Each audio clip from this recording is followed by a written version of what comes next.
Les éditions Sixtrid, avec l'aimable autorisation des éditions Robert Laffont, présentent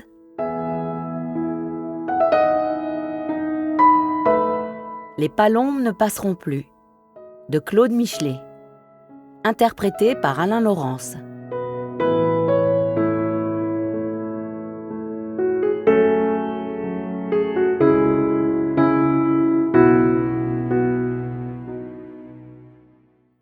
Première partie.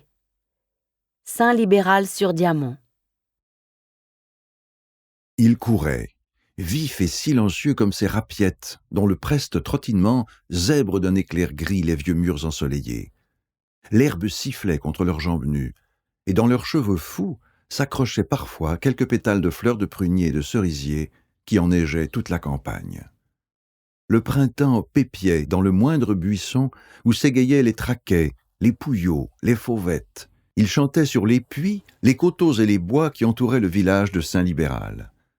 Et à l'appel incessant des coucous, répliquait la lancinante mélopée des huppes. Partout, à perte de vue, palpitaient les auréoles blanches des arbres fruitiers en pleine noce. L'air sentait le pollen, le miel, la verdure et la terre fraîche. Les deux enfants sautèrent prestement le diamant. Le ruisseau, lui aussi, avait sa figure de printemps, et dans son lit de galets blancs, lavés et relavés par les grosses crues d'hiver, cascadait une eau si pure, si limpide, qu'elle semblait impalpable. Ils coupèrent à travers un pacage humide, qui déjà se teintait sous les soleils des renoncules, les larmes violettes des orchis et la résille blanche des énanthes. Après s'être coulés à travers une haie de buissons noirs, d'où un merle furieux fusa comme un bolide, ils se tapirent à la lisière d'une prairie. À plat ventre dans le sainfoin, cœur battant, ils se haussèrent lentement sur leurs coudes et regardèrent.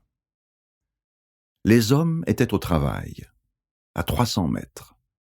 Une grosse équipe qui s'affairait autour d'une haute chèvre métallique. « Tu vas voir, ils vont le lever !» souffla l'aîné. « Je sais !» coupa son frère. Et en effet, là-bas, suspendu au filin que halaient les ouvriers, se dressa un long poteau de béton blanc, droit et fuselé comme un peuplier d'Italie, magnifique. Il s'ajoutait à ceux qui, déjà figés dans le ciment noyant leurs pieds, s'élevaient dans un impeccable alignement qui fuyait à perte de vue, escaladait les pentes, plongeait dans les ravins, sentinelle d'avant-garde de cette ligne électrique qui bientôt jetterait sa lumière dans les foyers de Saint-Libéral. Ouvert en octobre 1929, le chantier avait dû être délaissé pendant tout l'hiver. D'abord parce que les fondations destinées à recevoir les poteaux se remplissaient d'eau aussi vite qu'elles étaient creusées, ensuite parce qu'une période de gel intense s'était opposée à tous travaux de maçonnerie. Or, chaque pylône devait être solidement scellé, inébranlable. « T'as vu ? Ils ont installé les tasses !» remarqua le plus jeune des garçons. Les deux gosses surveillaient impatiemment l'avance des travaux. Ils s'arrangeaient pour venir là 2 fois par semaine, le dimanche après-midi et le jeudi, ce qui était le cas en ce 24 avril 1930. « Elles sont belles !» acquiesça l'aîné, en contemplant les 4 isolateurs de verre qui ornaient le sommet d'un proche poteau. Il avait été dressé depuis 8 jours, là, au milieu de la prairie, à 15 pas d'eux. « Chiche que je les dégomme !» souffla le plus petit. Jacques Vial se retourna vivement et envoya une bourrade à son frère. « T'es pas fou, non ? Dis chiche !»« Non, viens ! D'ailleurs, il faut partir, surveiller les bêtes. » Il les avait laissées là-haut, au Combe-Nègre, à 400 mètres de là. Elles ne devaient théoriquement pas sortir du pacage, trop heureuses de se régaler d'herbes tendres, mais sait-on jamais avec des vaches ? Il suffirait par exemple que la vieille pigue parte à l'aventure et tout le troupeau la suivrait. Jacques se sentit inquiet.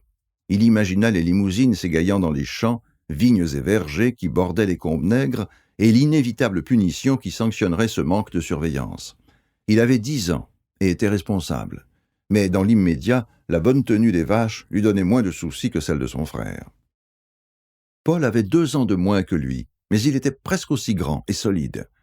Il était surtout animé par une audace et un culot qui frisaient l'inconscience.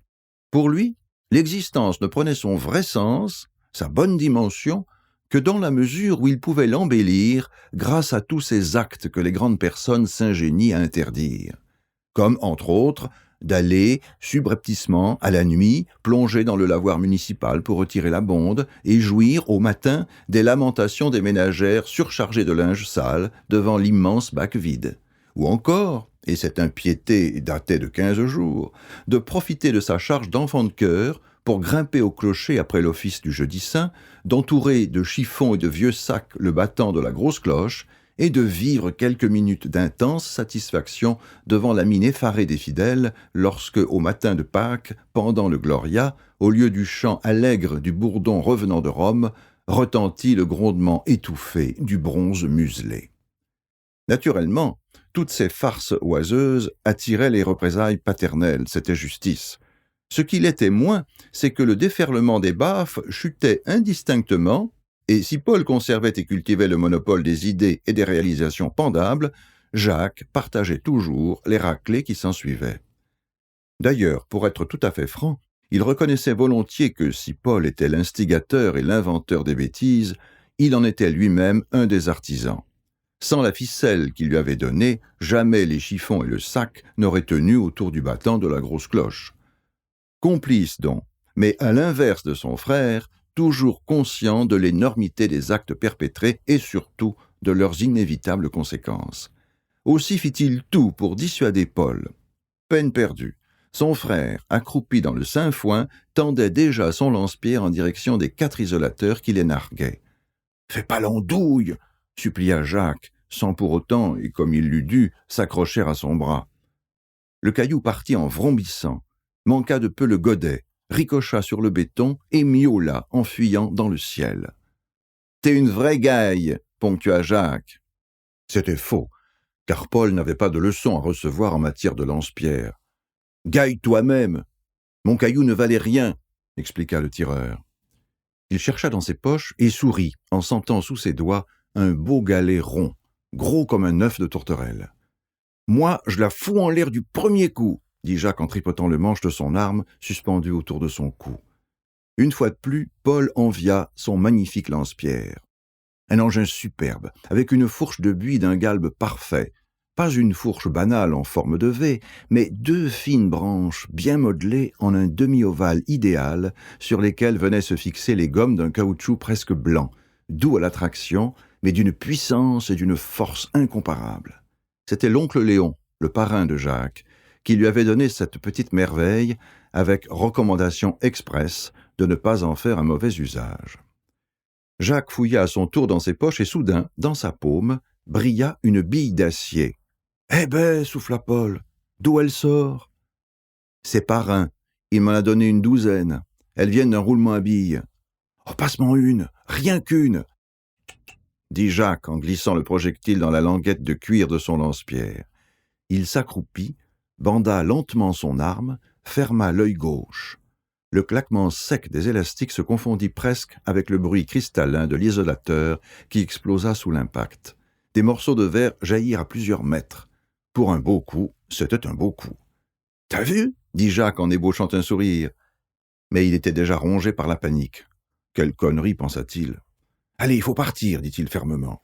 « Laisse-moi tirer !» protesta Paul. « Tiens, je vise le 3e. » Et l'isolateur désigné se volatilisa à son tour. « Et j'ai pas de billes, moi. N'empêche, ça pète bien, ces trucs. »« Allez, viens !» insista Jacques. « Tu vas voir que les vaches vont avoir filé. » Paul regarda avec envie les isolateurs indemnes. Ils étaient si alléchants. « Bon, soupira-t-il, mais on reviendra, hein. T'es pas fou, déjà que si les parents l'apprennent. Ben, comment ils le sauraient?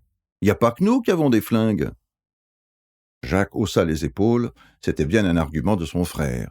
Bien sûr que les autres gamins du village avaient des lance-pierres et qu'ils s'en servaient de la même façon, et si l'occasion s'en présentait sur les mêmes cibles.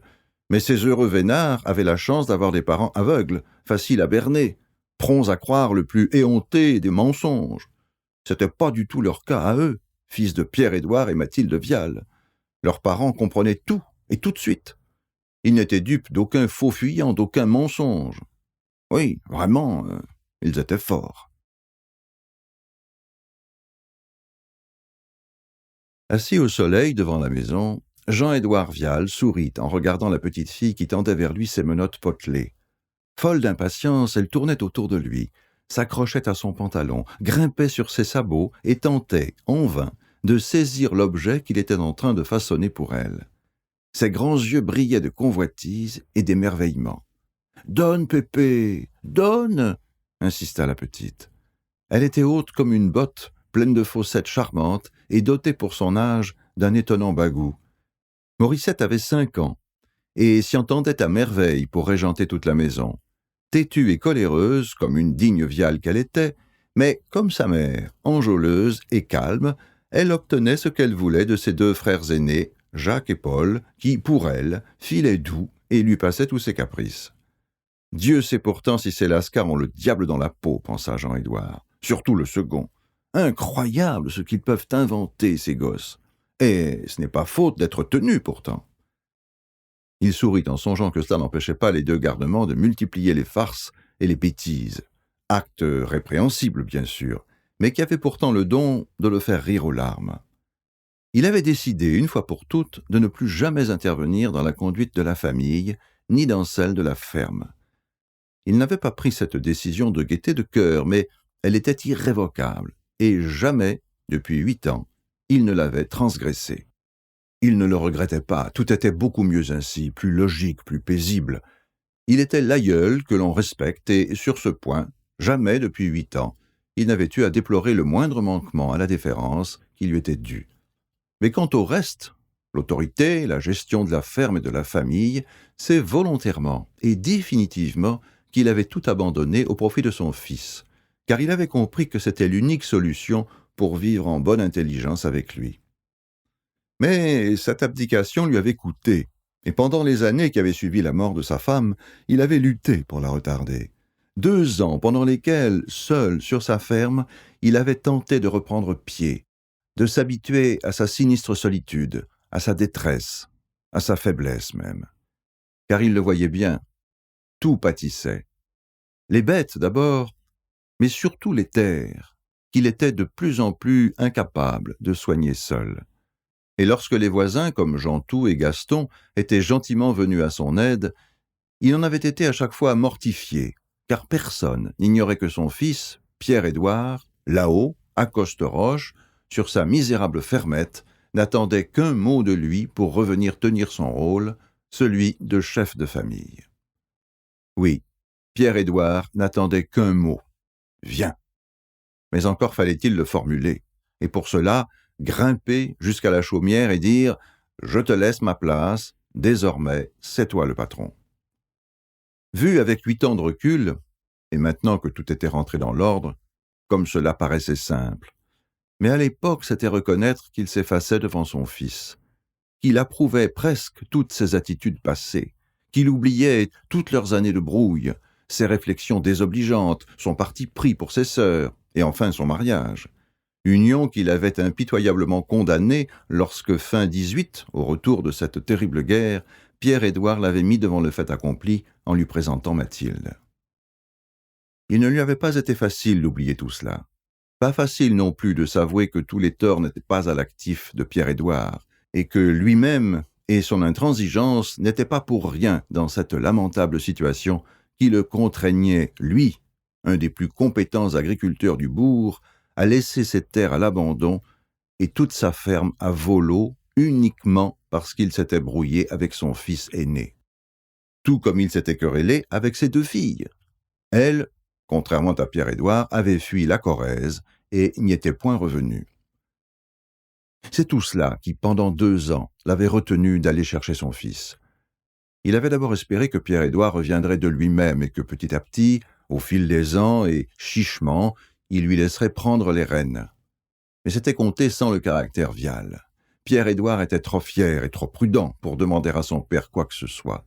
Aussi, après 2 ans de solitude, d'attente et de réflexion, celui-ci avait dû faire les premiers pas. L'annonce de la proche naissance de Paul l'avait décidé, stimulé même. Il avait attelé la carriole et l'avait guidée jusqu'à Coste-Roche, là-haut, sur les flancs du plateau, à la limite de la commune. Ensuite, une fois cette première démarche faite, tout avait paru évident et simple. et c'est sans gêne ni contrainte qu'il avait parlé.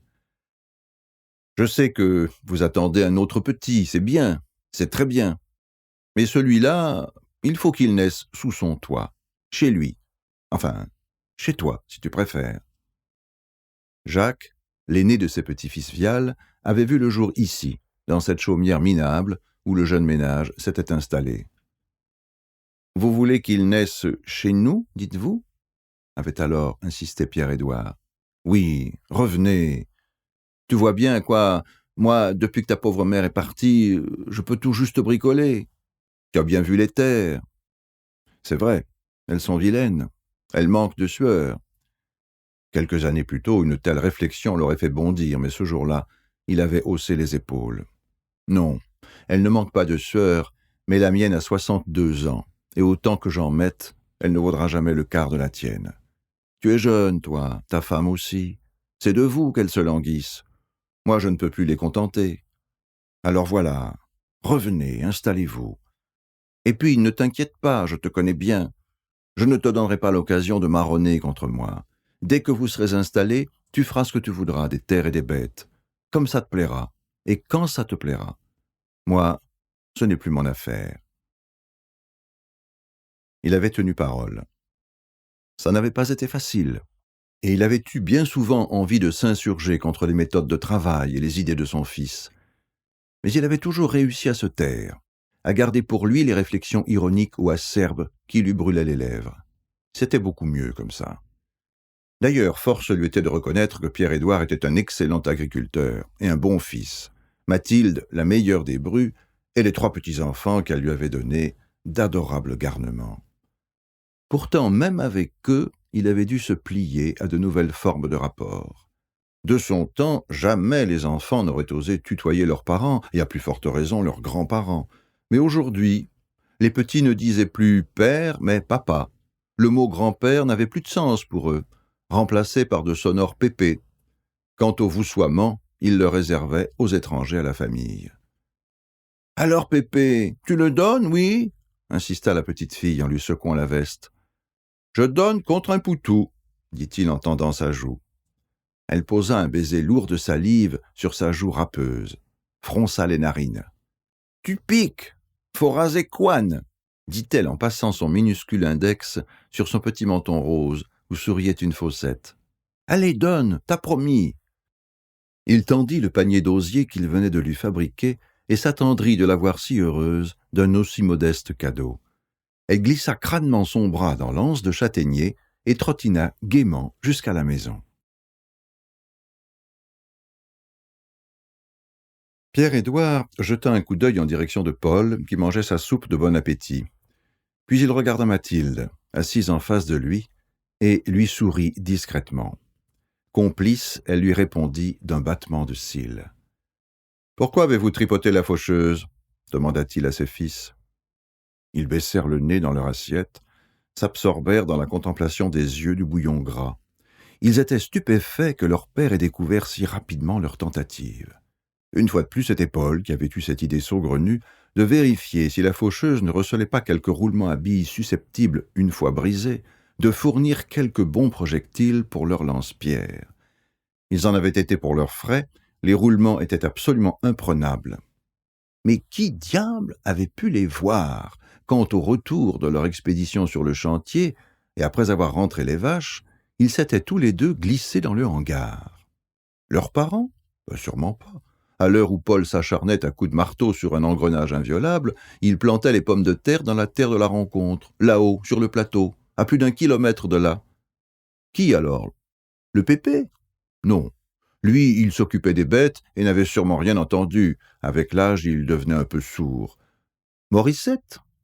Elle n'avait pas quitté le grand-père, trop ravie de l'aider à faire la litière en portant fièrement une poignée de paille dans son panier tout neuf.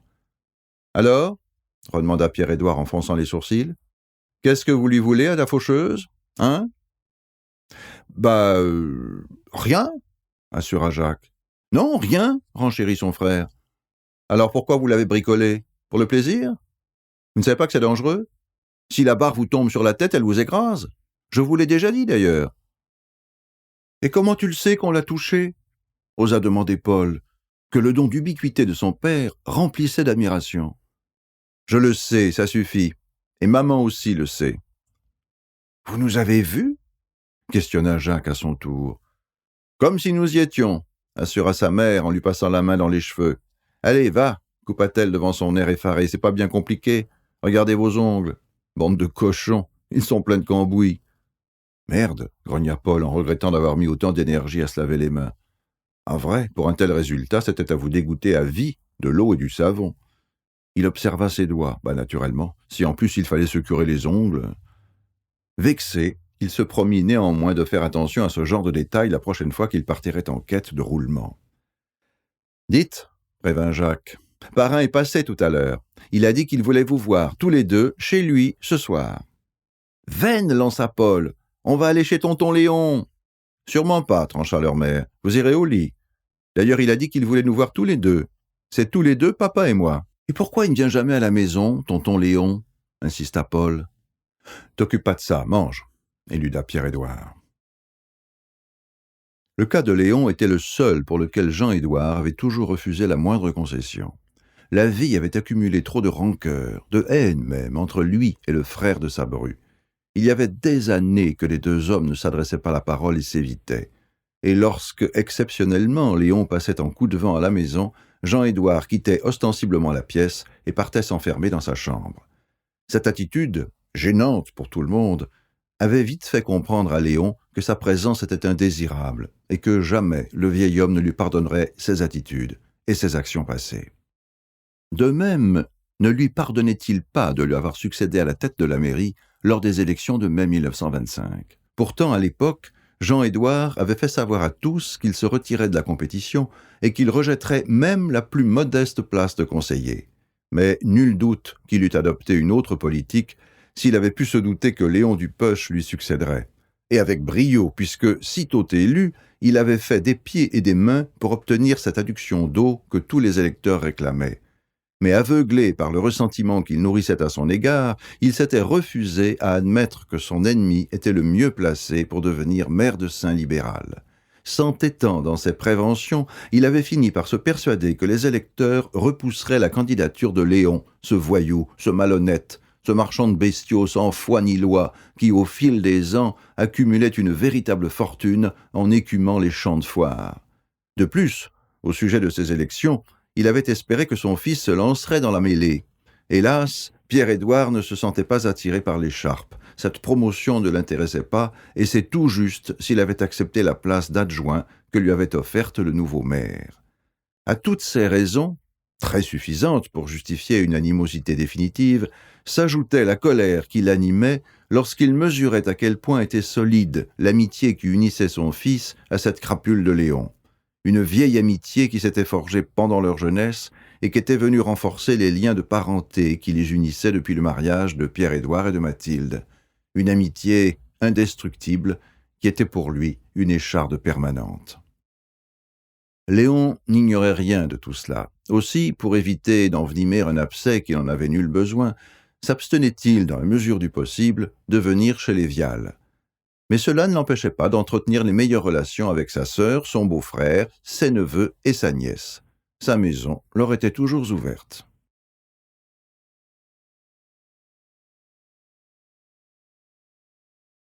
Léon versa le café dans les grands bols de faïence et reposa la cafetière sur la cuisinière à bois.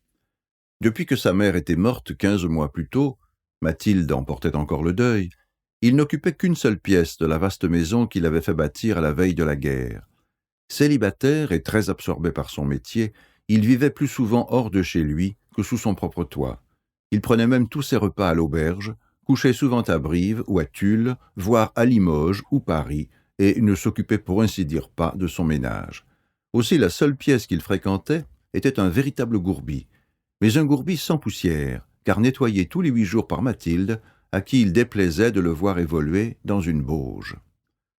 La pièce était donc propre mais encombrée, envahie, submergée même par un amoncellement d'objets hétéroclites, de linge, de paperasse, de vaisselle.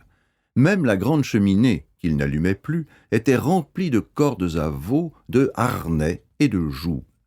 « Alors quoi de neuf ?» demanda Pierre-Édouard en farfouillant sur le buffet, pour tenter de découvrir la boîte à sucre.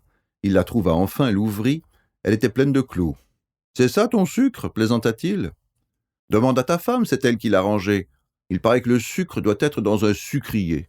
Tiens, il est là-bas, sur la chaise, dans le pot qui est marqué « miel de bruyère ». « Tu voulais nous voir ?» insista Pierre-Édouard, en revenant avec le récipient. « Oui, assieds-toi. »« Tiens, dit Léon, en poussant vers lui une bouteille de vieille prune, serre-toi. Vas-y d'une bonne goutte, tu vas en avoir besoin. » Il s'assit à son tour, les regarda tous les deux, sourit à sa sœur. « Y a pas à dire, tu ne vieillis pas, toi. C'est vrai que tu es jeune, 30 ans. Ah, si j'avais encore 30 ans. » Il délaça prestement la prothèse qui terminait son bras gauche, souvenir des combats sur la Piave, posa la pince métallique sur la table et massa le moignon violacé et boursouflé qui lui tenait lieu de poignet. « Mille adieux, ça me démange le soir, » grogna-t-il en se grattant. « Dis, tu te fous de nous ?» demanda Pierre-Édouard. « C'est pas pour nous parler de tes puces que tu nous as dit de venir. » Il connaissait bien son beau-frère et le devinait gêné, embarrassé. « Tu as fait une bêtise ?» s'inquiéta Mathilde. C'était sa hantise, sa crainte, de voir son frère, que les scrupules n'étouffaient pas, se lancer dans quelques sales histoires de commerce de bestiaux. Il remuait énormément de bêtes, brassait beaucoup d'argent et arrondissait d'année en année un magot sûrement considérable. Certes, il était malin comme un singe, mais sait-on jamais, à force d'évoluer au milieu des requins, on en trouve toujours un de plus vicieux que vous. « Dis, tu me prends pour un gosse ?»« Des bêtises. Quelle bêtise ?»« Non, c'est pas mon genre. »« Tiens, à propos, dit-il en se tournant vers son beau-frère, j'ai loué 6 hectares de plus dans la plaine de Varetz, pas loin de Castelnovel. Bon package, il faudra que tu viennes voir ça. » D'accord, acquiesça Pierre-Édouard en remuant son café. Maintenant, il en était sûr, l'affaire devait être sérieuse, importante, et Léon tentait d'en retarder l'aveu en noyant le poisson. « Bon, répéta-t-il, tu ne vas pas nous faire passer la nuit? Qu'est-ce qui t'arrive ?» Léon haussa les épaules, se versa une généreuse rasade de gnôle. « Je vais me marier, » dit-il en souriant. « Ah, ça alors !» souffla Pierre-Édouard. Il était aussi estomaqué que 20 ans plus tôt, lorsque sa sœur Louise, alors jeune veuve, lui avait tout aussi abruptement annoncé son remariage. « Mais, balbutia-t-il, tu te fous de nous ?»« Dis, Léon, c'est une farce, insista Mathilde, tout aussi décontenancée que son époux. « Bon Dieu, on dirait que ça vous dérange. Merde, quoi, je suis pas si vieux. »« Ça ne nous dérange pas du tout, protesta Pierre-Édouard, au contraire même. Mais tu nous as toujours dit que tu ne voulais pas de femme. »« Ben oui, je sais, je préférais celle des autres. Mais tout le monde peut changer d'avis, non? J'en ai marre de courir les gueuses. Oh, petite sœur, ne me regarde pas comme ça.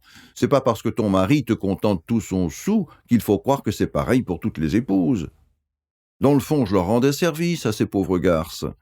Grâce à moi, elles auront au moins connu la tendresse. »« C'est ça, ponctua-t-elle, tu te dévouais par charité. C'est très bien, tu devrais aller expliquer ça à monsieur le curé, il en serait tout content. » Mathilde était bonne chrétienne. Elle ne manquait jamais sa messe du dimanche et veillait à ce que ses garçons suivent assidûment les cours de catéchisme. Et si elle regrettait un peu que Pierre-Édouard ne l'accompagnât pas plus souvent aux offices, du moins savait-elle qu'à sa façon, il était lui aussi très respectueux envers la religion. Il faisait ses Pâques et s'entendait au mieux avec l'abbé Verlac, qui 3 ou 4 fois l'an leur faisait d'ailleurs l'honneur de venir partager leur repas familial. Mais en ce qui concernait la pratique religieuse de son frère, elle avait de bonnes raisons de se faire des soucis. Non qu'il fût violemment anticlérical, il était même au mieux avec le curé.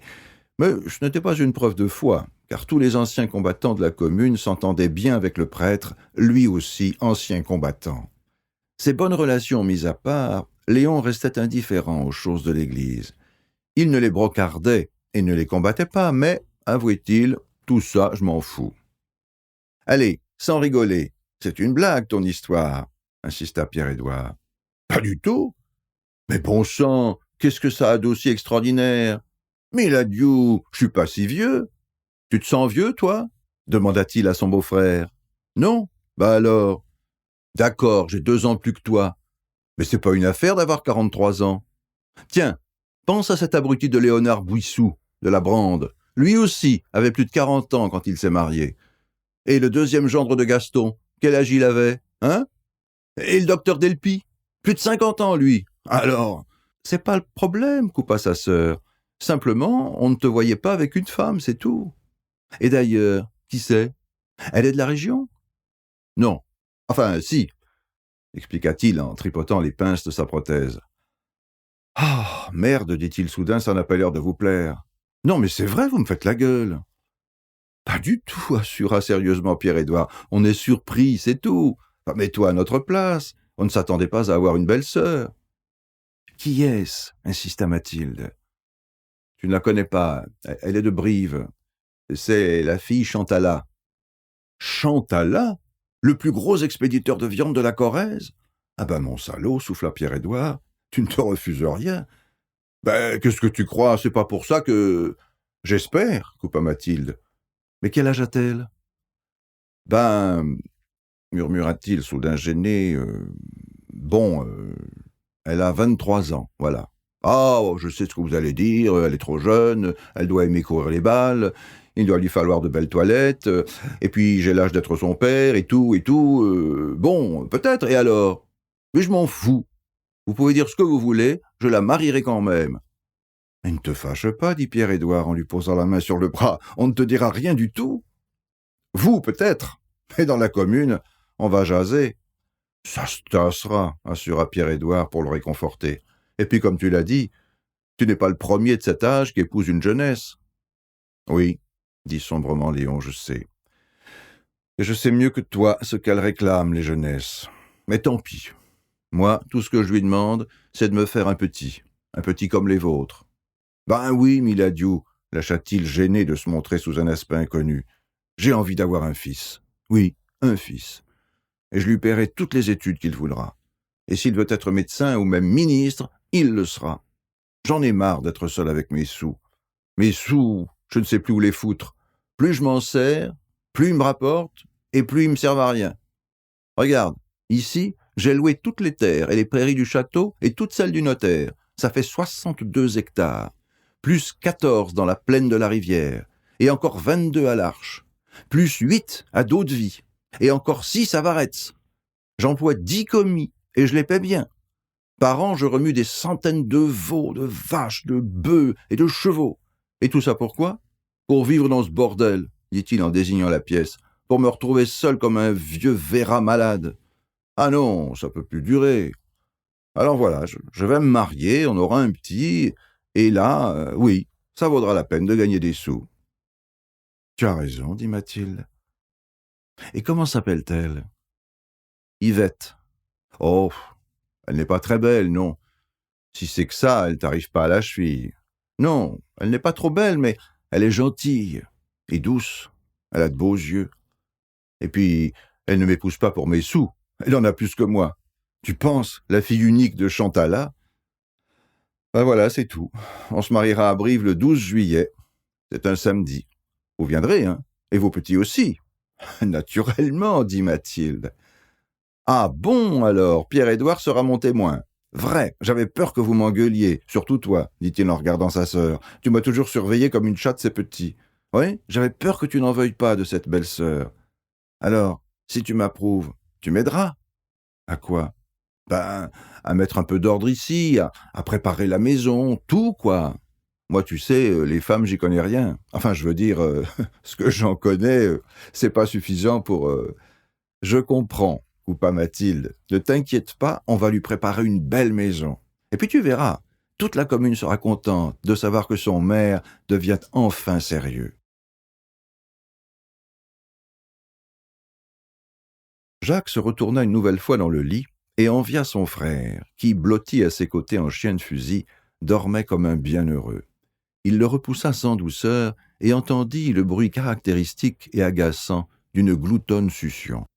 Car non content de s'endormir dès qu'il était au lit, Paul, malgré ses 8 ans, suçait encore son pouce.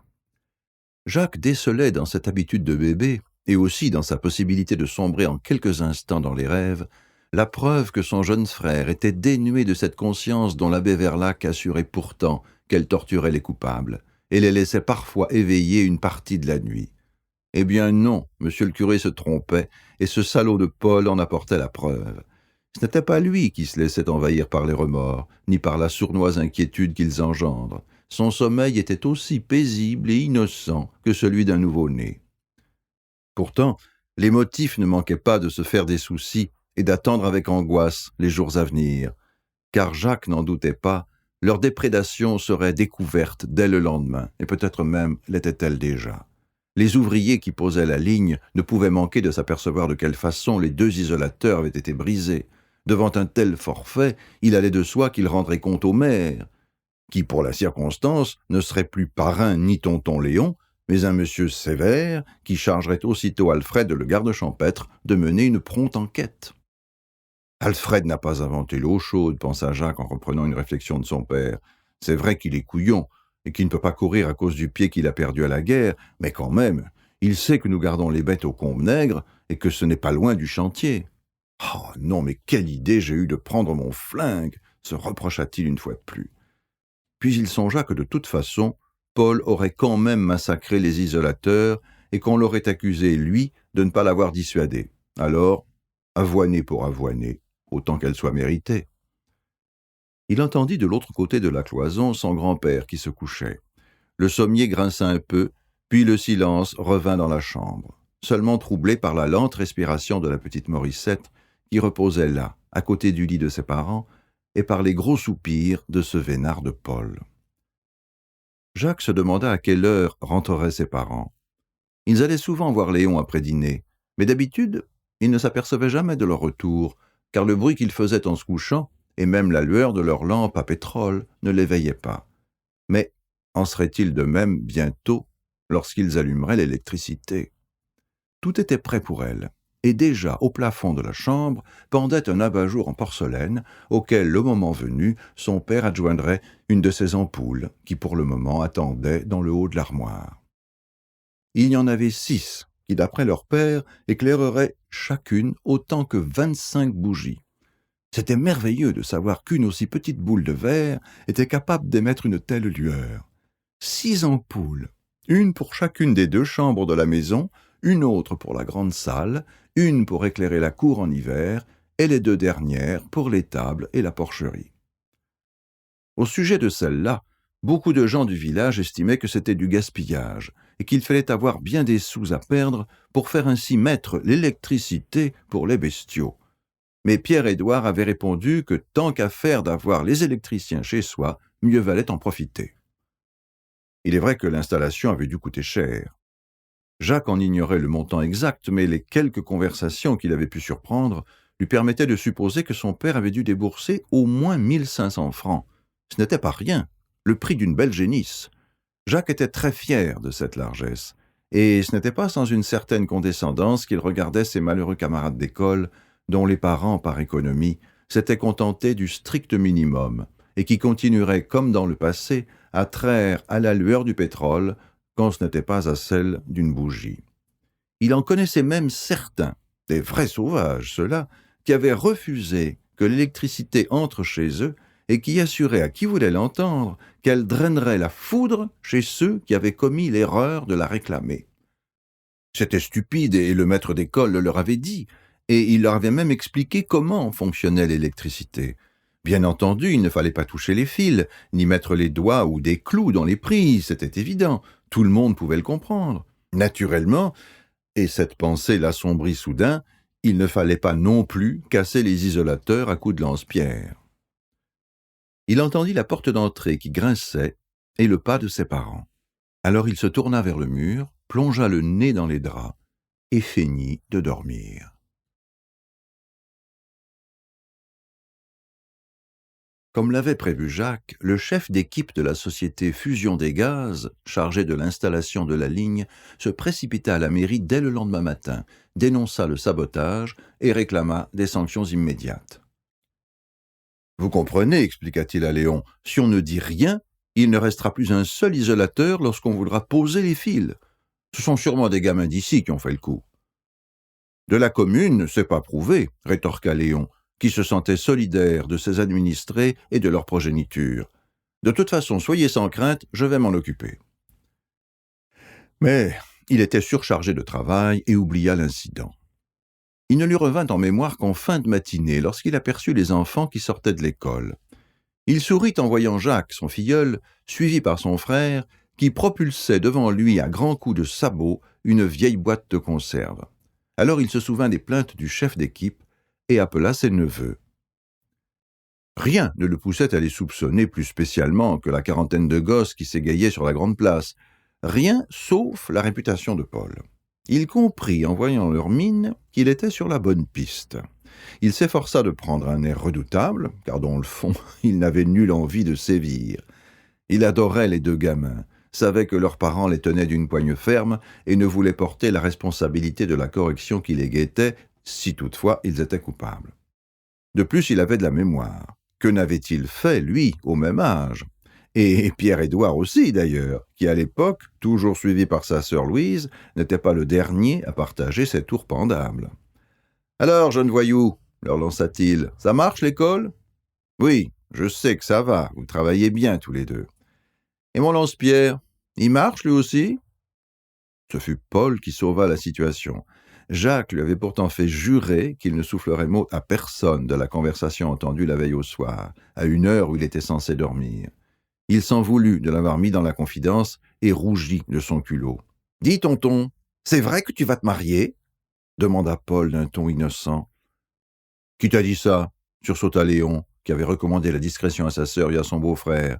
Il tenait à annoncer lui-même la nouvelle au cours de la prochaine séance du conseil municipal. « Hein ? Qui t'a dit ça ?»« C'est Jacques », lâcha le gosse en se curant le nez d'un index expert. Il contempla son doigt, le nettoyant d'un coup de langue.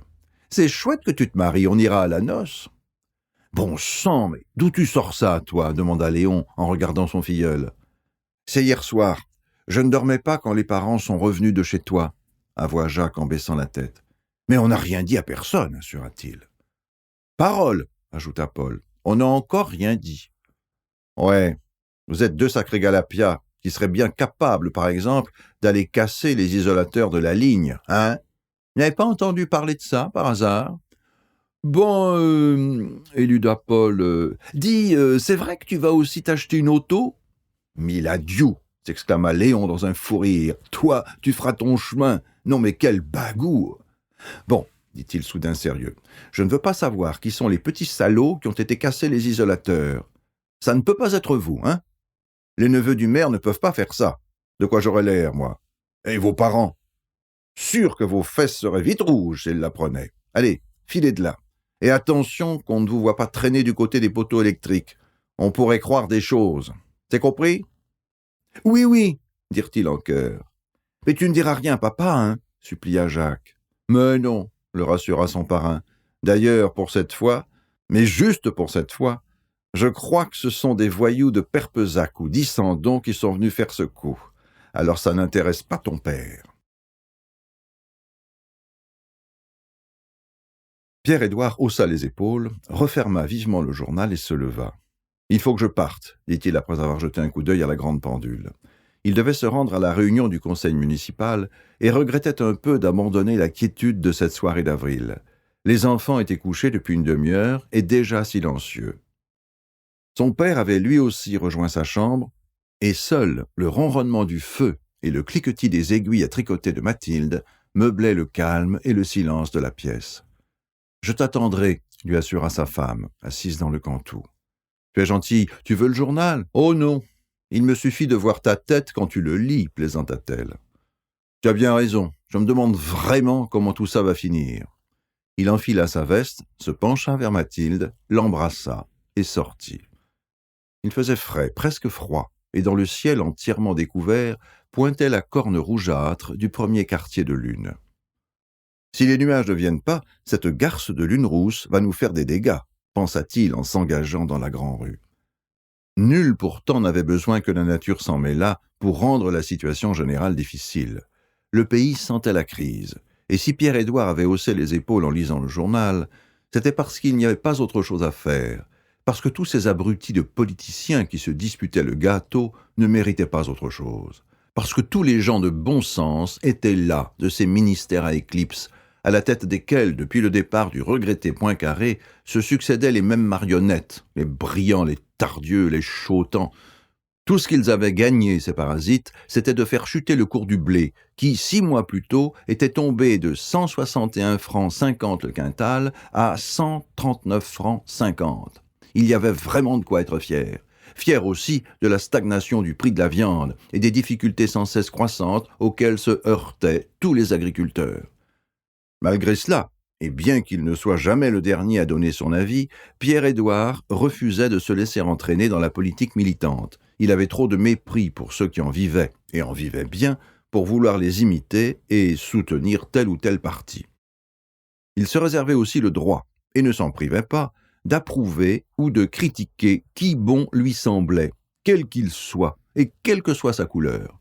Jusqu'à ce jour, cette attitude lui avait permis de conserver tous ses amis, qu'ils se disent apolitiques et libéral, comme le docteur Delpy, de droite, comme Maurice, son proche voisin, Édouard Lapère ou encore Pierre Delpérou, modérés, comme son beau-frère Léon, ou franchement à gauche, comme Martin Tavet, Jean Bernical ou Louis Brousse. Tous ces hommes qui étaient membres du conseil municipal et faisaient leur maximum pour gérer au mieux la commune de Saint-Libéral-sur-Diamont. Des rires et des exclamations fusaient de la mairie et résonnaient dans la Grand-Rue. Pierre-Édouard comprit que son beau-frère venait d'annoncer son prochain mariage et pressa le pas. Il avait maintenant hâte de voir la tête du futur jeune marié de 43 ans, hâte aussi de participer aux plaisanteries qui allaient sans doute meubler une grande partie de la réunion. Il poussa la porte de la mairie et fut lui aussi acclamé. « Tu le savais, toi, hein ?» lança Maurice. « Depuis avant-hier soir, pas plus, assura-t-il. On est tous là, brailla Léon, parce qu'il faudrait peut-être un peu travailler. » « Le docteur ne peut pas venir, prévient Pierre Delpérou. Il est parti chez les Mazières. Paraît que le père ne passera pas la nuit. » L'animation tomba aussitôt, et les hommes hochèrent la tête. Âgé de 87 ans, le vieux Firmin Mazière était l'ancêtre de la commune, et tout le monde l'aimait bien. Il n'avait jamais fait de mal à personne, c'était un bon voisin et un brave homme. Un des derniers qui pouvait encore évoquer la vie de jadis, et qui faisait rêver en parlant de l'époque où la commune de Saint-Libéral comptait presque 1300 habitants, où chaque lopin de terre était amoureusement cultivé, où le bourg était capable de nourrir tous ceux qui voulaient se donner la peine de travailler, et où les jeunes n'avaient pas besoin de s'expatrier en ville. Temps, hélas, révolu. À ce jour, Saint-Libéral ne comptait plus que 594 citoyens. La surface de ces terres en friche augmentait chaque année, comme augmentait l'exode des jeunes. Fuite que rien ne pouvait freiner, car rien ne pouvait combattre la misère qui les poussait loin de chez eux. On dira ce qu'on voudra, le père Mazière, c'était un brave homme, résuma Léon. Et tous acquiescèrent. C'est à l'auberge où ils se réunirent après la réunion, car Léon se devait d'arroser dignement ses fiançailles, qu'ils apprirent le décès du père Mazière. Il s'était éteint 1 heure plus tôt. La patronne de l'auberge donnait la nouvelle du docteur, qu'elle avait vu revenir de la maison du défunt. « Il est mort juste pendant qu'on parlait de lui », ponctua Martin Tavet. « Bah, trancha la patronne, il avait l'âge, hein ? Qu'est-ce que je vous sers ?» Nul ne pit pas mot, et ils passèrent commande sans que personne ne relève tout ce qu'avait d'irrespectueux et de léger la réflexion de Suzanne. Mais tous songèrent que naguère, à l'époque où les Champ-là géraient l'établissement, jamais de tels propos n'auraient eu cours. Les Champ-là, eux, étaient du pays. Ils connaissaient tout le monde et respectaient les morts. Mais Suzanne, il fallait bien lui pardonner. D'abord, c'était une étrangère. Elle était native de Tulle. Ensuite, et de l'avis unanime, elle était un peu braque. Il fallait l'être pour avoir acheté 3 ans plus tôt cette auberge qui périclitait et dont les chambres restaient désespérément vides. Mais elle n'avait pas rechigné sur la somme et payé, rubis sur l'ongle, le prix demandé. Depuis, les affaires ne marchaient ni mieux ni plus mal, mais Suzanne ne se plaignait pas. Il est vrai qu'elle avait une bonne pension de veuve de guerre. Son premier mari, dont le portrait jauni meublait le côté gauche du grand miroir qui surplombait le zinc, s'était fait tuer sur la Marne en septembre 1914, alors qu'elle avait 18 ans. Mais de l'avis unanime, ce n'était pas ce malheureux 2e classe qui avait fait sa fortune. En revanche, elle pouvait être reconnaissante à son second époux, un adjudant-chef, qui avait juste trouvé le temps de lui faire une fille avant de sauter bêtement sur une mine en août 1918. Depuis, Grâce à ce brave homme, dont la photo et les décorations ornaient le côté droit du miroir, elle encaissait régulièrement de quoi vivre et élever sa fille. Les modestes bénéfices de l'auberge étaient presque du superflu. Mais les deuils qui l'avaient frappée, alors qu'elle n'avait pas encore 23 ans, avaient laissé d'autres traces que sa pension. Elle avait ainsi de grands moments de cafard qui la faisaient fondre en larmes et donnaient immanquablement envie de la consoler à tous les célibataires de la région. À ces crises de désespoir succédait invariablement une période euphorique, au cours de laquelle elle chantait comme une grive, offrait volontiers à boire, et faisait même crédit à tous ceux qui voulaient bien partager sa joie.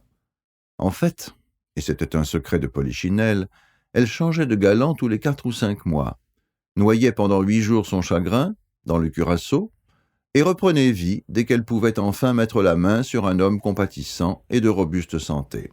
Oui, elle était un peu folasse, et ses propos manquaient souvent de retenue, mais tous ses clients l'aimaient bien. Quant aux femmes du bourg, elle la tenait pour une dangereuse et perverse femelle. « Allez, remettez-nous ça, demanda Léon, en levant son verre vide.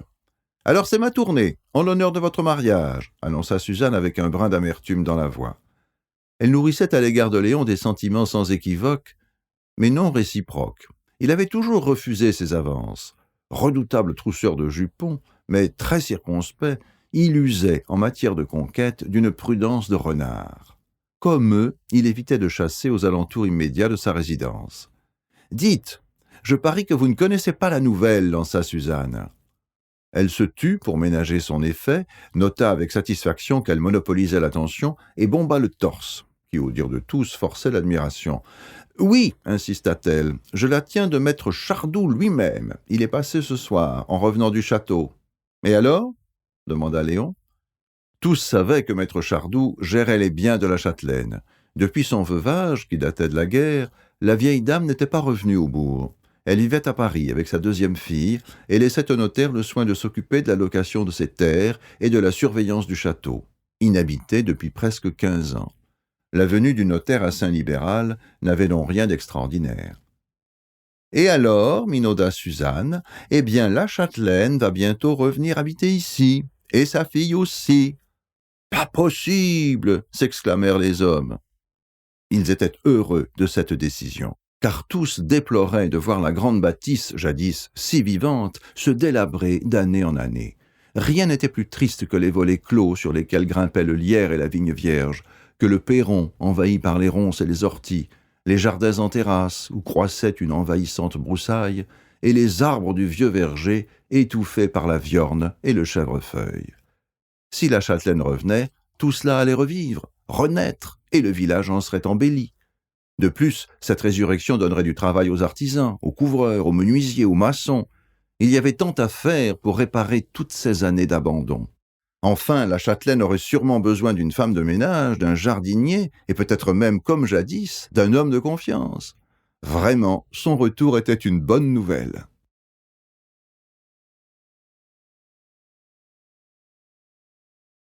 En règle générale, et sauf si le temps menaçait les récoltes, Pierre-Édouard ne travaillait pas le dimanche, mais il profitait de cette journée pour arpenter calmement ses terres, surveiller la bonne croissance des cultures, la vigueur des arbres et de la vigne.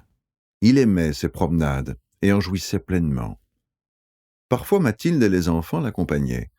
Alors pendant que les gosses galopaient devant eux, ils se remémoraient le chemin parcouru et les années écoulées depuis cette matinée de septembre 1917 où ils s'étaient rencontrés, là-haut, dans les genêts et les genévriers du Puy-Blanc. Jamais depuis ce jour, Pierre-Édouard n'avait regretté la soudaine pulsion qui les avait jetés l'un vers l'autre et qui les unissait toujours, dans une flamme sans cesse régénérée. Un amour de plus en plus solide et fort, réactivé sans cesse par le travail quotidien sur cette terre qu'ils aimaient, vivifié par la naissance des enfants, la gaieté et la fraîcheur qu'ils dispensaient. Pourtant, les difficultés n'avaient pas manqué, et les soucis étaient toujours présents. Mais loin d'assombrir, voire de fissurer leur entente, ils la consolidaient en les obligeant à faire front, comme des complices qui se soutiennent, s'encouragent, se complètent. Pierre-Édouard s'engagea dans la terre dite de la rencontre. Il était seul pour sa promenade, car en cette matinée du premier dimanche de juin, Mathilde avait préféré rester à la maison pour garder Morissette, qu'un méchant rhume rendait bougonne. Quant à Jacques et Paul, dès la grand-messe finie, ils avaient rejoint leurs copains du catéchisme pour disputer avec eux, sous l'arbitrage de l'abbé Verlac, une partie de rugby, dont ils reviendraient couverts de nions, mais ravis. Il s'arrêta devant le champ de pommes de terre, sortit sa pipe et la bourra tout en contemplant l'immense étendue du plateau et la mosaïque des champs. Ici, au moins, les terres étaient bien entretenues, propres. Ce n'était pas comme celles qui s'étendaient dans les pentes et dont le profil, trop accentué, exigeait un labour et des soins exclusivement manuels. Délaissés pendant la guerre, faute de main-d'œuvre, la plupart se couvraient aujourd'hui de taillis, de broussailles. C'était pitié de savoir que, sous les baliveaux, se perdait une si bonne et riche terre, propice aux primeurs et aux fruitiers. Mais que faire? Plus personne n'avait le temps ni la possibilité de travailler comme jadis. Seuls quelques lopins, parmi les plus accessibles, offraient au milieu des ronces et des ajoncs leur rangée de légumes divers, petits pois, oignons, salades. Mais leur surface s'amenuisait d'année en année. Il suffisait qu'un grand-père ou une grand-mère décède pour que la petite enclave qu'ils entretenaient avec tant de soin meure avec eux. Heureusement, sur le plateau, c'était tout différent. Les champs étaient plats, aptes au labour, et la terre, pour peu qu'on la soignât, rendait bien. Beaucoup d'agriculteurs de Saint-Libéral possédaient ici quelques parcelles, mais les plus belles surfaces, les plus importantes, appartenaient sans conteste à la famille Vial. Là-bas, la grande terre, couverte de froment, puis celle des Malides, où croissaient l'escourgeon, plus loin, celle du Perrier, où s'alignaient de jeunes mais vigoureux pruniers, et puis à droite, la pièce longue, et ses 28 noyers, des arbres qui allaient sur leurs 30 ans et devenaient magnifiques. Plus près de lui s'étendait la terre dite des lettres de Léon, puis celle de Mathilde, et enfin devant lui, celle de la rencontre. Lorsqu'il s'était installé 8 ans plus tôt, Pierre-Édouard avait dû tout reprendre en main, tout ressusciter, car les terres de son père, négligées pendant des années, s'épuisaient sous des assolements mal conduits. Rude labeur que Mathilde et lui avaient effectué sans plaindre leur temps ni leur peine, travail qui, maintenant, portait ses fruits. De son séjour dans une ferme de la région parisienne, Pierre-Édouard avait ramené des idées et des techniques modernes. Certaines avaient fait sourire les voisins, mais tous avaient bien dû admettre, pour finir, qu'il s'y entendait comme un champion. Ils avaient bien dû reconnaître que les semences et les engrais qu'il employait donnaient d'excellents résultats, et que ses méthodes de travail étaient supérieures aux leurs. Plus personne ne lui disputait l'honneur d'être, comme son père l'avait été jadis, le meilleur agriculteur de la commune. Il obtenait, bon an mal an, 17 quintaux de blé à l'hectare, soit presque 8 de plus que la moyenne du secteur. Quant à ses vaches limousines, elles n'avaient rien à envier aux bêtes de concours que Léon exposait dans les comices de la région. Il élevait aussi des porcs, 10 de truies et un verrat, qui faisait l'admiration de tous. Il avait fait venir ses reproducteurs de cette ferme où il avait passé presque 4 ans, lorsque, avant-guerre, il s'était brouillé avec son père. Les cochons de race Yorkshire étaient beaucoup plus précoces, plus gras, plus longs que les limousins noirs et blancs en vogue dans le pays. Tout cela justifiait la décision prise par la majorité des agriculteurs de lui confier la place de président du syndicat d'achat. Il avait donc remplacé son père à la tête de cet organisme et tout le monde bénéficiait ainsi de ses compétences professionnelles et de ses judicieux conseils. Mais il y avait pourtant une ombre au tableau, une menace pour l'avenir. Bien qu'il le lui ait instamment demandé, jamais son père n'avait voulu faire l'arrangement de famille. La majorité des terres, 17 hectares, la ferme et ses dépendances étaient toujours au nom de Jean-Édouard, et lui présent, elle le resterait.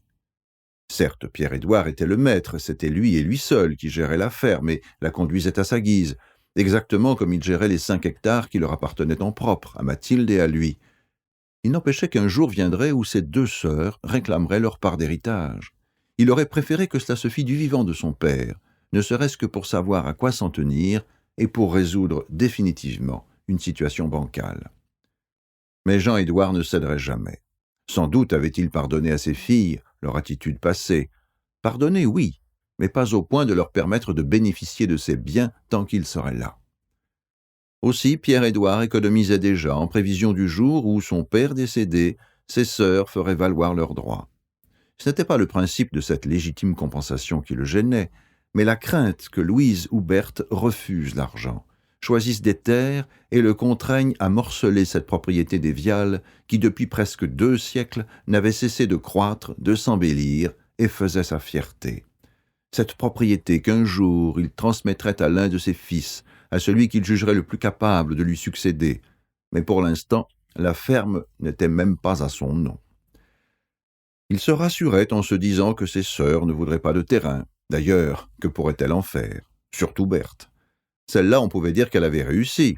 Mais quelle vie elle menait!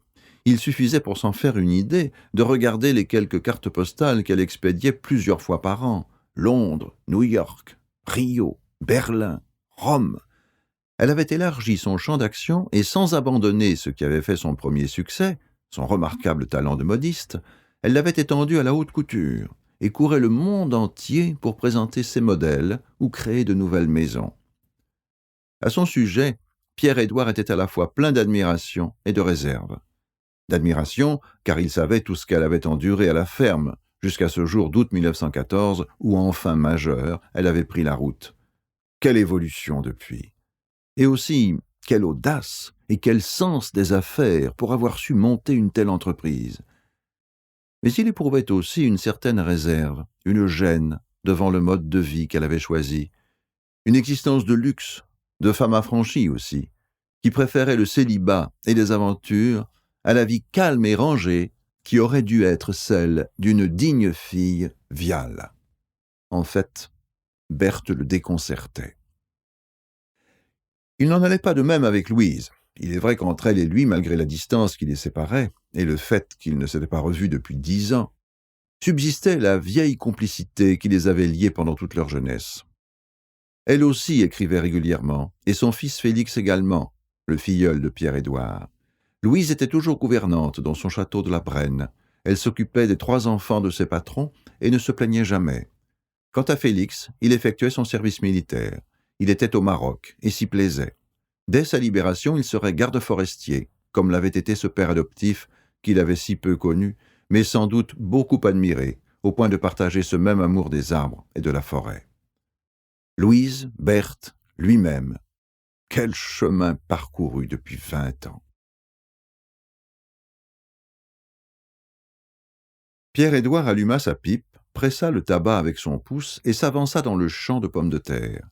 Elles étaient belles et vigoureuses, et le butage qu'il avait effectué dans la semaine leur donnait bonne allure.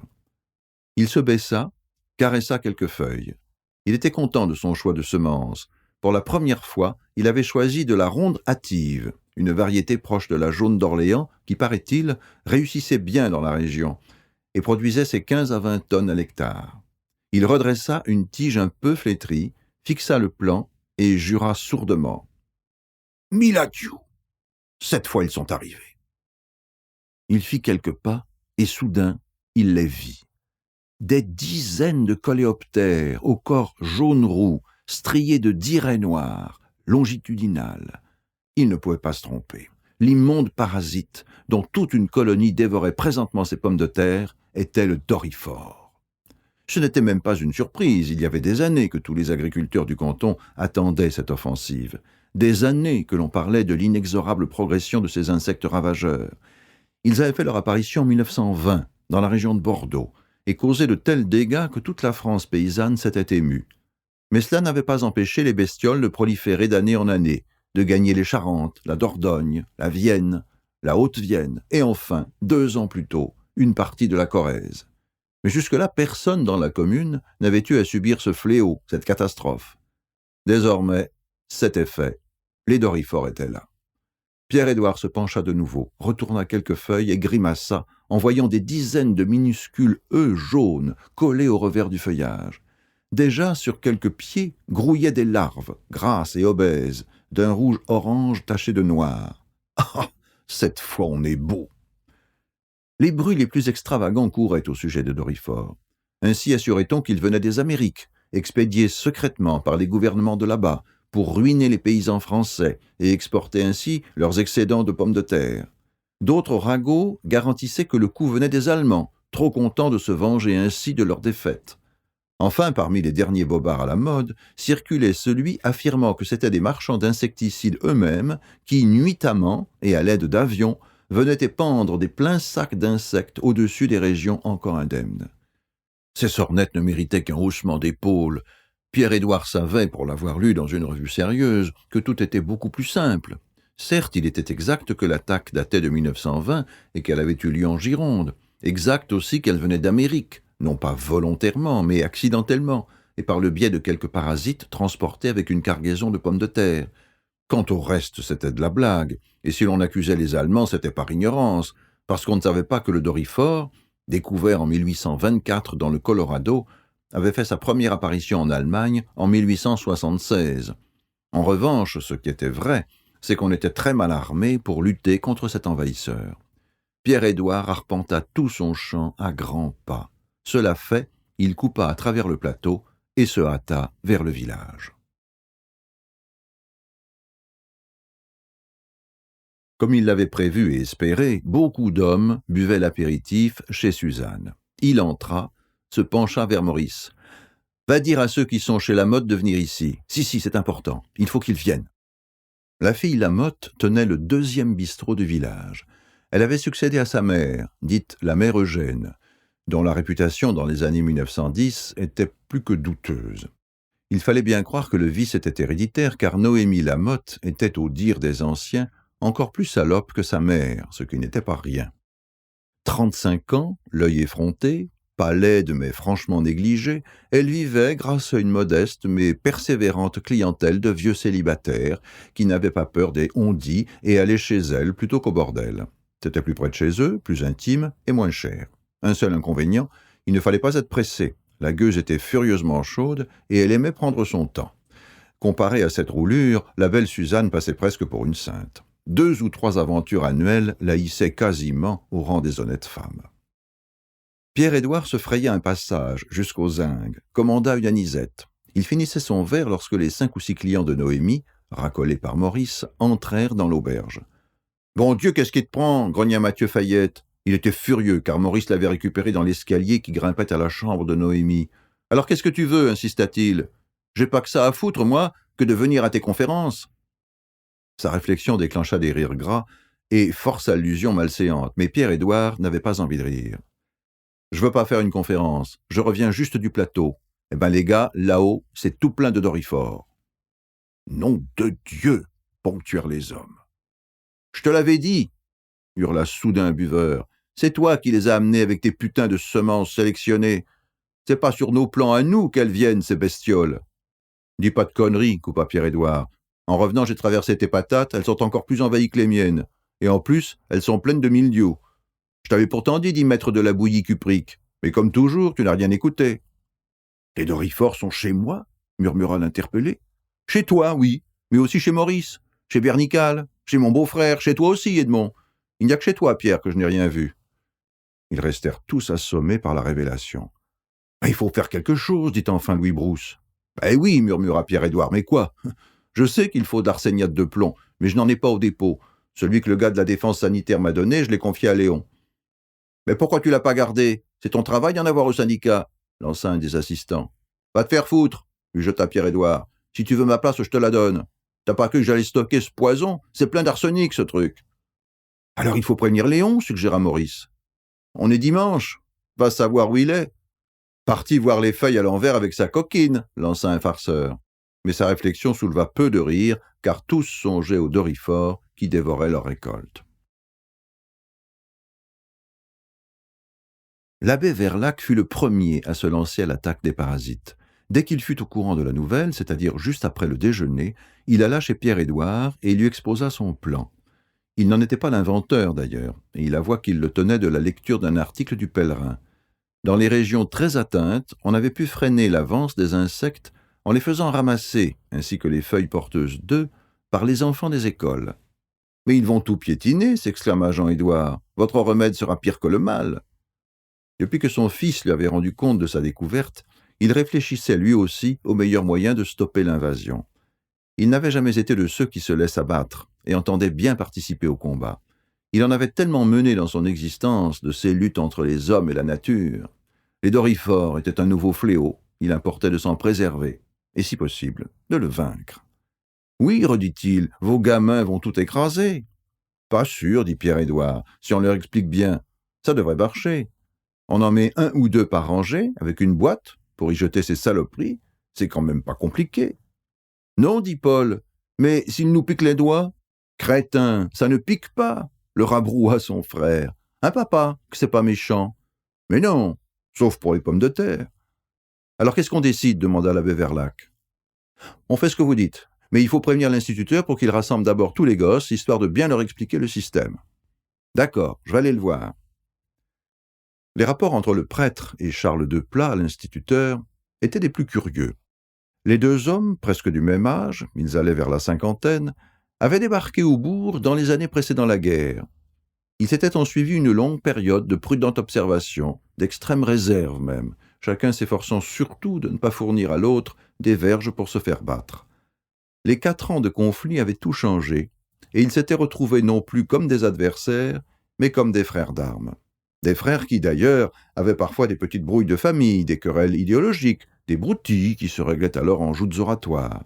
L'un brandissant le dernier article de Herriot ou de Briand, l'autre défendant sa position pied à pied en récitant de longues tirades de la dernière encyclique Divini Ilius Magistri sur l'éducation chrétienne, ou encore, si l'affaire était vraiment grave, les fulminations de Léon Daudet. Lorsque, à bout d'arguments, ils en arrivaient à se traiter de bolcheviks ou de kalmouks, de fascistes ou de camelots, la réconciliation n'était pas loin.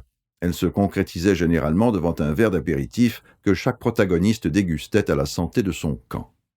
« Aux socialistes du monde entier, et vive la lutte des classes !» annonçait gravement l'instituteur. « Aux chrétiens martyrisés par vos rouges, et vive Dieu !» rétorquait l'abbé. Toute la commune était au courant de cette gentille guérilla et s'en amusait. Sauf, et c'était cocasse, les purs et durs militants, qu'ils se recommandent de Marx ou du Christ. Les premiers accusaient le maître d'école de complaisance envers l'ennemi, les seconds, quelques rares hommes et un troupeau de bigotes, reprochaient à leur pasteur non seulement de se compromettre honteusement avec un sujet du diable, mais encore d'encourager le vice et la débauche en acceptant de prendre l'apéritif chez Suzanne, cette femme perdue. Ils avaient même écrit à l'évêque pour déplorer le laxisme de leur curé. L'abbé Verlac connaissait leurs sentiments à son égard, mais ne s'en souciait pas plus que de sa première soutane. Tout ce qu'il constatait, lui, c'est que par le biais de l'équipe de rugby qu'il animait, avec l'aide de l'instituteur, les gosses continuaient à venir le voir, même après avoir fait leur communion. C'était un beau résultat, et ce n'était qu'un début. Il riait encore du coup bas qu'il venait de porter à la laïque en achetant en grand secret, et en se saignant aux 4 veines, un magnifique pâté baby. Grâce à cet appareil et à quelques bons films, il se faisait fort, dès que l'électricité arriverait au bourg, d'accroître encore le nombre de jeunes dont il se sentait responsable. Son acquisition avait rendu furieux l'instituteur, vexé à vie de ne pas avoir eu le premier cette idée de génie. Les 2 hommes s'étaient réciproquement traités de coquins, puis avaient bu en chœur le verre qui scellait la trêve. L'abbé trouva l'instituteur dans son jardin. Il était en train de désherber une grande plate-bande de carottes, avec l'aide de sa femme. Le prêtre résista in extremis à la tentation de condamner vertement le travail du dimanche. Il avala sa réflexion en se souvenant que cette visite avait justement pour but de mettre les enfants au travail et que cette idée, digne d'un fiefé païen, était de lui. 1 heure plus tard, tous les enfants étaient sur le plateau, mais aussi beaucoup de femmes et d'hommes, curieux de voir à quoi ressemblaient les doryphores et quels dégâts ils occasionnaient. Quand tous se furent suffisamment lamentés, ils s'incorporèrent aux équipes réparties dans les différents lopins et se lancèrent à la chasse. Ils travaillèrent jusqu'au soir, remplissant leurs seaux ou leurs bidons et allant les vider dans une bassine à demi pleine de pétrole. La nuit venue, alors qu'ils allaient redescendre au bourg, Pierre-Édouard dut s'opposer à ce que certaines femmes conservent leur récolte pour, expliquèrent-elles, en nourrir les volailles. « Non, non. D'abord, je ne sais pas si les poules aiment ces bestioles. Ensuite, ça vole. Alors si vous en ramenez au bourg, il s'en réchappera toujours quelques-unes qui iront porter leur peste un peu plus loin. C'est ce que vous voulez ?» Pierre-Édouard a raison, approuva l'instituteur, en essuyant dans l'herbe ses doigts jaunes et gluants d'avoir trop écrasé d'insectes. Il ne faut pas éparpiller ces vilaines créatures du bon Dieu, jeta-t-il en direction de l'abbé. Du diable, mon ami, du diable, assura le prêtre. Vous êtes bien placé pour savoir que Satan est le prince de ce monde. Oui, oui, trancha Pierre-Édouard, peu disposé à arbitrer l'assaut qu'il sentait venir. Il était fatigué, mais surtout inquiet, car quelques pas dans les rangs de pommes de terre lui avaient permis de constater que beaucoup de parasites avaient échappé au ramassage. Oui, reprit-il, qu'ils viennent de Dieu ou du diable, on s'en fout. Tout ce que je sais, moi, dit-il en sortant son briquet, c'est que je vais mettre le feu à cette saloperie. Écartez-vous, lança-t-il en allumant une poignée d'herbes sèches. La bassine s'embrasa d'un coup, en une belle et haute flamme, toute grésillante d'élytres et d'abdomen carbonisé. Voilà une bonne chose de faite, ponctua-t-il. Mais dès demain, on va pouvoir se mettre à sulfater. Bon Dieu, on n'avait pas besoin de ça. Allez, il faut que je rentre. Ils lui emboîtèrent le pas et plongèrent vers le village qui déjà baignait dans la nuit. Une séance du conseil municipal eut lieu dès le lendemain matin à la première heure pour mettre sur pied un solide plan de lutte. « Tu sais où te procurer du produit ?» demanda Léon, en s'adressant à son beau-frère, « parce que le stock que tu m'as confié est insuffisant. »« À Obja. »« Et tu sais ce qu'il faut ?»« Oui, de l'arséniate de plomb et de la chaux. »« Eh bien, va en chercher tout de suite. Puisqu'on est décidé à traiter, on ne va pas attendre qu'il nous le livre par la Micheline de ce soir. Prends ta carriole et vas-y. Bon Dieu, depuis le temps que je dis qu'il faut que je m'achète une auto, quand je pense que j'ai raté celle de maître Lardy. » L'ancien notaire à la retraite depuis 10 ans avait vendu sa Renault 6 mois plus tôt, mais Léon, par négligence, avait laissé passer l'occasion. Désormais, seul le docteur possédait un véhicule à moteur, mais il n'avait sûrement pas le temps, un lundi matin, d'aller courir à Obja. « Je vais plutôt prendre ton tilbury, prévint Pierre-Édouard. Ma jument est en bout de fer, elle ne fera pas l'aller-retour sans en perdre un ou deux. Mais dis, j'y pense, n'oublie pas aussi de faire recenser les vermorelles, on va en avoir besoin. » Tous les agriculteurs ne possédaient pas un pulvérisateur. Seuls ceux dont les vignes étaient importantes avaient acheté un de ces engins pour épandre la bouillie bordelaise, mais encore fallait-il qu'il soit en état de marche. « Oui, je vais dire à Alfred de s'en occuper dès ce matin.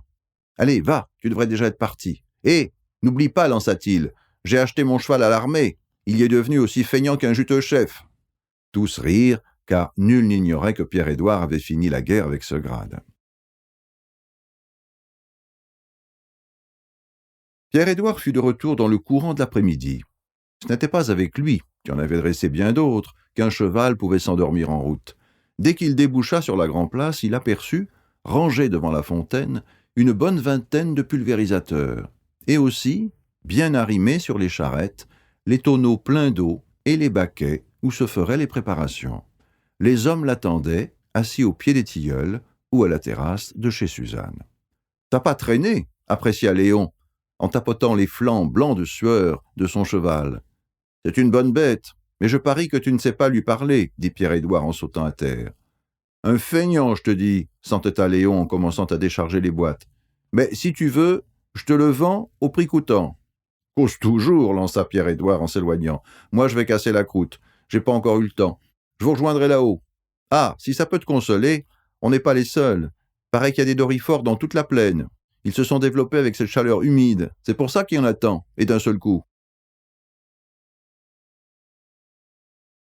Ils travaillèrent jusqu'à la nuit, se relayant pour endosser les lourds engins métalliques qui coupaient les reins, sciaient les épaules et engourdissaient le bras droit, celui qui inlassablement devait pomper. Vers 20 heures, alors qu'il faisait encore grand jour, les femmes leur montèrent le casse-croûte.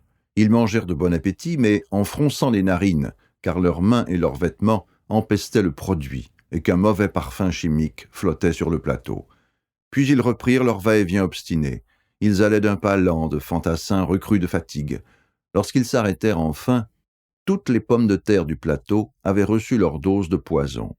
Ils rejoignirent le village en pensant qu'ils avaient gagné. Mais 8 jours plus tard, les dorifores apparurent dans les champs qui bordaient le village. Au bout de 15 jours, ils étaient de nouveau dans les terres du plateau. Les hommes reprirent les traitements. Désormais, ils le savaient, il leur faudrait compter avec ce parasite. Ils semblaient invulnérables, comme les mouches, les puces ou les moustiques. Alors, autant s'y habituer. Ça ne faisait jamais qu'un ennemi de plus.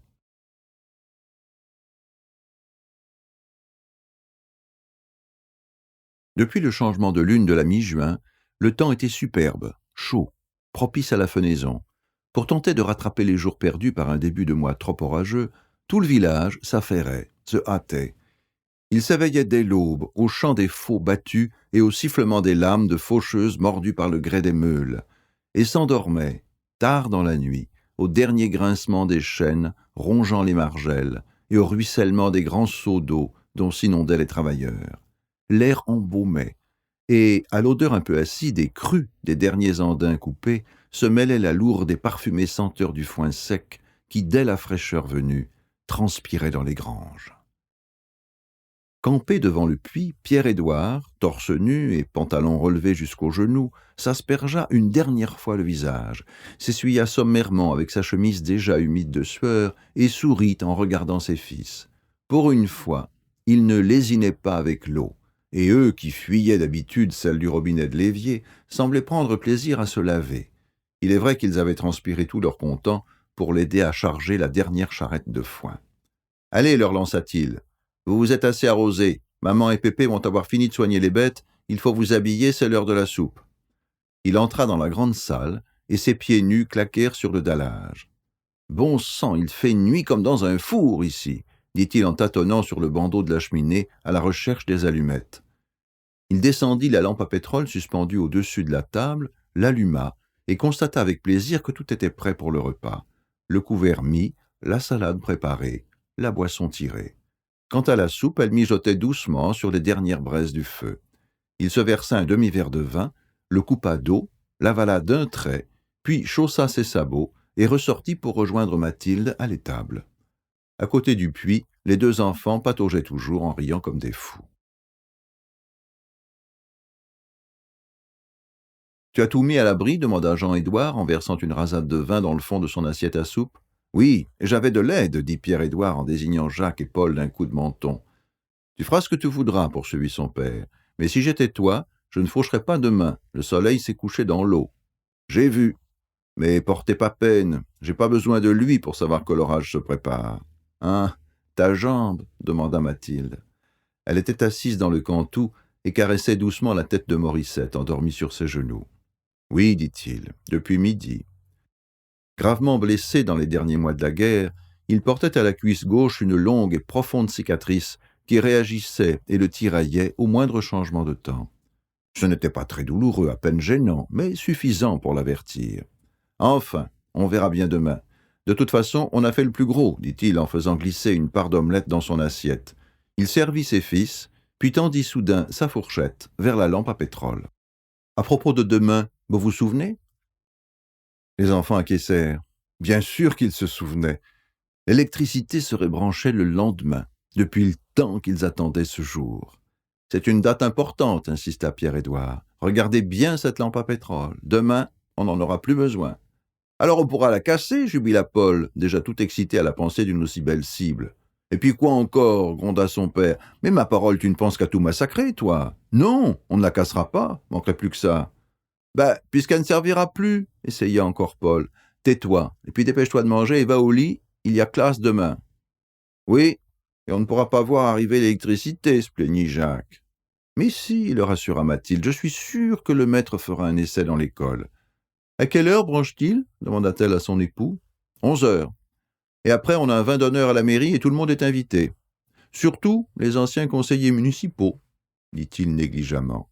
Il savait bien que son père ne daignerait pas se déplacer, surtout pour applaudir Léon, mais au moins ne pourrait-il pas dire qu'on ne l'avait même pas prévenu. « Bon, je vais me coucher, » coupa sèchement Jean-Édouard. Il se pencha vers ses petits-fils, leur tendit sa joue grise de barbe et entra dans sa chambre. La porte claqua sur son dos. Mathilde regarda Pierre-Édouard et haussa discrètement les épaules. La brouille entre son frère et son beau-père était vraiment définitive et même l'inauguration de la ligne électrique n'y changerait rien.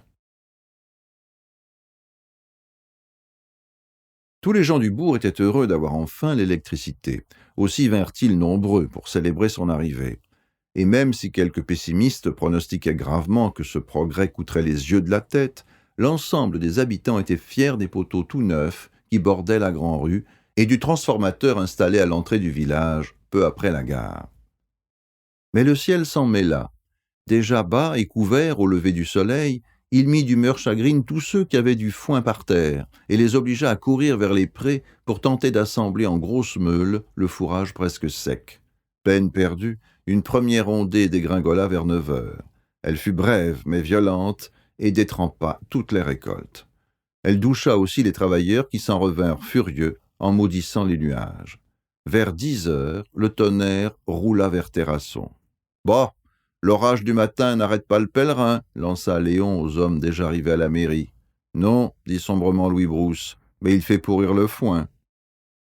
Il se reprochait amèrement d'avoir coupé un grand morceau de pré la veille au soir, et en venait presque à regretter les 1850 francs que lui avait coûté sa faucheuse. Car lui aussi, comme bien d'autres, avait fini par céder à la tentation de la mécanisation. Mais comment faire autrement ?